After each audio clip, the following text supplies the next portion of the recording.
Confucius, learning to be human what if being a good human is not something you are born knowing, but something you practice every day, even though everyone around you expects you to just somehow already understand it? That puzzling idea feels backwards, because school often tells you answers or facts to memorize, while life quietly tests you with moments that ask how you treat people when nobody gives hints. Confucius, who lived long ago in ancient China, but worried about problems that still feel familiar today, spent his time wondering how ordinary people could slowly learn to live better together. Instead of chasing shiny answers about the universe, he paid attention to tiny moments, like greetings, promises, and habits, believing small actions quietly shape big lives over time and across generations. This focus feels confusing at first, because it suggests becoming human is not automatic, even though everyone is human already and walks around looking complete in mirrors and photographs everywhere. Confucius believed learning never really stops, which sounds exhausting, yet he also believed learning makes life gentler, like smoothing rough stones by carrying them carefully through many patient days together. For kids, this can feel like practicing kindness during boring moments, not just during big heroic scenes that get applause, and colorful background music in movies, cartoons, and daydreams too. Confucius talked about respect, which sounds old-fashioned, while secretly meaning listening carefully, remembering names, and noticing feelings before reacting too quickly during conversations, arguments, and misunderstandings at school, home, everywhere. This idea creates a gentle conflict because rules feel strict and freedom feels fun, yet Confucius wondered whether rules could actually protect kindness between people, friends, families, and neighbors daily. He compared learning to planting seeds, since growth looks invisible for a long time, even though patience eventually reveals something strong beneath the soil of habits, choices, and character slowly. Children understand this when practice feels boring, because effort hides its rewards, while imagination keeps asking when the fun part will finally begin during lessons, chores, friendships, and games alike. Confucius also believed relationships shape who you become, which feels obvious, yet also scary, because it means every interaction leaves a mark on memory, habits, behavior, choices, identity, growth forever. He did not promise perfect happiness, even though people wanted clear instructions, because he understood humans are always unfinished projects, learning slowly, stumbling often, correcting course repeatedly, together, patiently onward. This uncertainty feels uncomfortable, since kids like rules that guarantee fairness, while Confucius seemed to offer guidance without guarantees for success, happiness, popularity, or praise from others at school daily. He believed becoming human meant learning how to care, even when caring feels awkward, slow, or unnoticed by cheering crowds during ordinary days, quiet choices, private efforts, small moments, ongoing. Sometimes this sounds like common sense, yet common sense turns out to be surprisingly uncommon when emotions get loud in arguments, games, competitions, friendships, families, classrooms, playgrounds, online spaces too. Confucius asked students to reflect, not because reflection gives fast answers, but because it slowly shapes judgment about fairness, respect, responsibility, mistakes, growth, others, self, actions, consequences, patterns, meaning, life.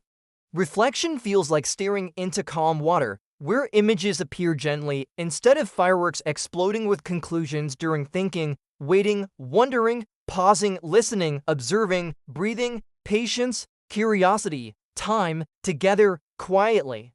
Yet too much reflection can feel like overthinking, which Confucius also warned about, because thinking must eventually guide action with kindness, timing, balance, care, courage, flexibility, attention, humility, practice, wisdom.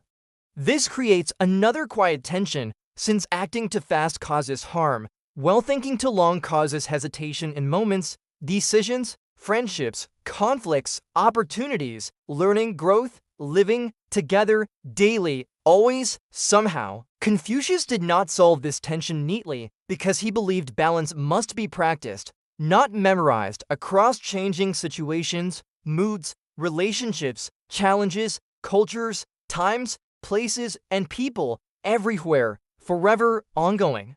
Children practice balance when sharing feels unfair, yet kindness still matters more than winning during games, snacks, turns, attention, praise, effort, teamwork, friendship, school, home, sports, recess, projects, goals, life. Confucius believed rituals help people remember values, even though rituals can feel boring or pointless when rushed through routines, manners, greetings, ceremonies, habits, schedules, patterns, expectations, respect, continuity, culture, time.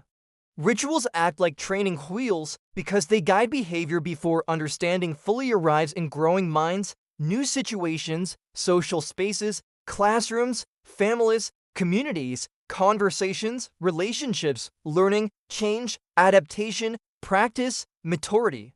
Still, training wheels must eventually come off, which Confucius understood, because real humanity requires judgment built from experience, reflection, empathy, mistakes, repair, forgiveness, patience, effort, courage, care, listening, context, wisdom. Judgment feels scary, since no rulebook covers every situation perfectly, especially when feelings collide, choices conflict, priorities shift, consequences appear, uncertainty grows, others watch, opinions form, expectations rise, outcomes change. Confucius trusted people could grow wiser together, even when individuals stumble alone through dialogue, teaching, learning, patience, shared effort, correction, support, example, community, history, memory, tradition, care, hope, time, growth.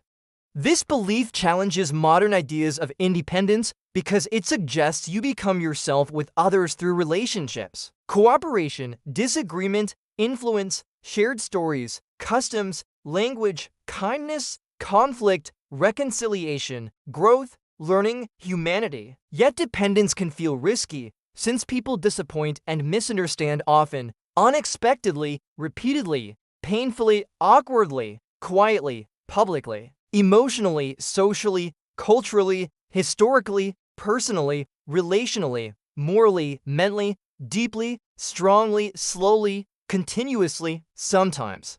Confucius never promised perfect people, but he believed in improvement through learning, effort, humility, correction, attention, patience, self-awareness, care, listening, respect, responsibility, community, practice, daily, gradual, shared, ongoing, meaningful, change. Improvement feels slow, which frustrates children who want results now during practice, school, friendships, growth, habits, routines, learning, mistakes, recovery, trust, maturity, patience, time, development, effort, repetition, progress, journeys, life. Confucius would say slowness protects depth, even though speed looks impressive on stages, screens, competitions, tests, games, conversations, achievements, comparisons, trophies, awards, praise, attention, fame, metrics, numbers, scores, rankings, charts. Depth allows understanding to stick, rather than slide away after applause fades in memory. Habits, behavior, character, relationships, values, thinking, judgment, choices, growth, learning, life, experience, reflection, practice, meaning, time. Confucius focused on becoming better rather than being right, which feels counterintuitive in debates where winning arguments, proving points, gaining approval, collecting likes, earning praise, showing intelligence, looking smart dominates. This raises questions about what success really means, especially for curious kids who juggle learning, fun, pressure, expectations, grades, friends, competition, curiosity, creativity, identity, belonging, purpose, uncertainty, growth, emotions, change. Confucius might ask whether success is becoming kinder, not just louder in opinions, reactions, attention, presence, voice, behavior, influence, conversations, leadership, classrooms, homes, communities, societies, history, memory, legacy, impact, humanity. This question lingers because kindness sometimes feels invisible during noisy achievements, competitions, praise, rewards, scores, trophies, comparisons, arguments, conflicts, media, distractions, popularity, trends, attention, pressure, urgency, speed, pride, ego, spotlight.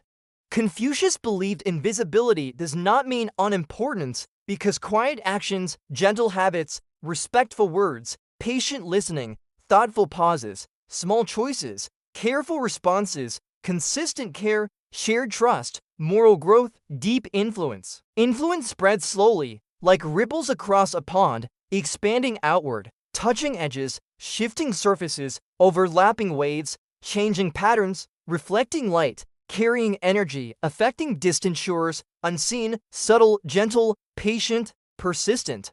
Confucius trusted these ripples more than dramatic splashes because steady change, gradual influence, repeated effort, shared values, habits, example, tradition, learning, practice, patience, resilience, continuity, community, cooperation, history, meaning, time. For kids, this invites a strange thought that doing the right thing matters even when unnoticed by peers, teachers, parents, friends, crowds, cameras, scores, rewards, praise, recognition, applause, spotlight, attention. Confucius never offered a final checklist, which can feel frustrating when people crave certainty, rules, answers, steps, guarantees, shortcuts, formulas, clarity, speed, simplicity, control, comfort, assurance, safety, predictability, order, closure. Yet frustration keeps curiosity alive instead of letting thinking fall asleep during challenges. Confusion, uncertainty, questioning, learning, growth, mistakes, reflection, exploration, wondering, doubt, imagination, thinking, progress, development, becoming human. Confucius wanted students to keep asking how to be human across situations, relationships, decisions, conflicts, joys, sorrows, routines, changes, failures, successes, time, growth, maturity, learning, living, sharing, caring, thinking together. Being human, in his view, was not an achievement, but an ongoing lesson learned through effort, reflection, interaction, kindness, mistakes, correction, patience, humility, care, listening, respect, responsibility, growth, experience, time. Lessons feel endless, which can feel tiring, yet also freeing because growth never locks you into one version, identity, role, mistake, habit, label, expectation, path, story, outcome, direction, perspective, limit. Confucius trusted people to keep learning even after failure because mistakes, misunderstandings, missteps, regret, conflict, embarrassment, frustration, disappointment, loss, confusion, setbacks, challenges, hardship, growth, reflection, resilience, repair, humility, wisdom, compassion. This trust feels risky, since failure can hurt deeply emotionally, socially, mentally, relationally, publicly, privately, quietly, loudly, unexpectedly, persistently, painfully, confusingly, awkwardly, intensely, personally, repeatedly, slowly, inwardly, outwardly, humanly, profoundly. Confucius still believed learning from pain builds understanding when reflection, support, empathy, patience, care, conversation, honesty, listening, time, growth, responsibility, courage, humility, forgiveness, awareness, effort, guidance, practice, maturity, balance, meaning. So the story ends without an ending, inviting you to keep wondering how you are becoming human right now through choices, thoughts, relationships, habits, questions, kindness, patience, curiosity, uncertainty, learning.